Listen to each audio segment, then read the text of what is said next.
7வது வார்டில் 100 ரூபாய் கொடுத்தால் அரசு வழங்கப்படும் குடிநீர் நிறுத்தி திருட்டுத்தனமாக 10,000 ரூபாய்க்கு குடிநீரை வழங்கி வரும் அதிகாரிகள் மற்றும் மண்டல குழு தலைவர் உடந்தையாக செயல்படுகிறார் என அதிமுக கவுன்சிலர் கார்த்திக் குற்றச்சாட்டு.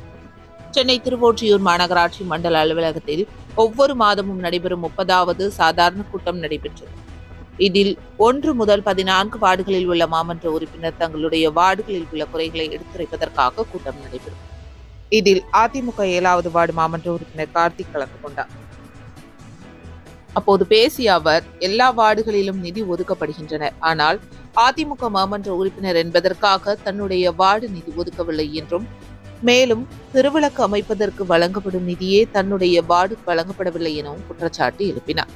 மேலும் இந்த திட்டத்தை அரசு முடிக்கும் நோக்கத்தில் செயல்பட்டு வருகிறது மற்றும் மற்ற வார்டுகளில் பட்டா வழங்கி வரும் இந்த நிலையில் தன்னுடைய 7வது வார்டில் பட்டா வழங்குவது குறித்து கேள்வி கேட்டால் எந்த பதிலும் சொல்லாமல் மௌனம் காத்து வருகின்றனர்.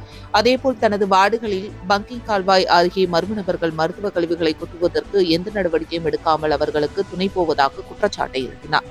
அதிலும் அதிமுக ஆட்சியில் ஒரு வீட்டுக்கு 100 ரூபாய் வழங்கப்பட்ட குடிநீர் தற்பொழுது இந்த அரசு முற்றிலுமாக தடுக்கப்பட்டு தற்பொழுது வீடுகளுக்கு குடிநீர் இணைப்பதற்காக 10,000 ரூபாய் அதிகாரிகள் குடிநீர் இணைப்பிற்கு பெறப்படுவதாக குற்றம் சாட்டுகின்றனர். மேலும் சம்பந்தப்பட்ட அதிகாரிகள் உடனடியாக நடவடிக்கை எடுக்க வேண்டும் என தெரிவித்தார்.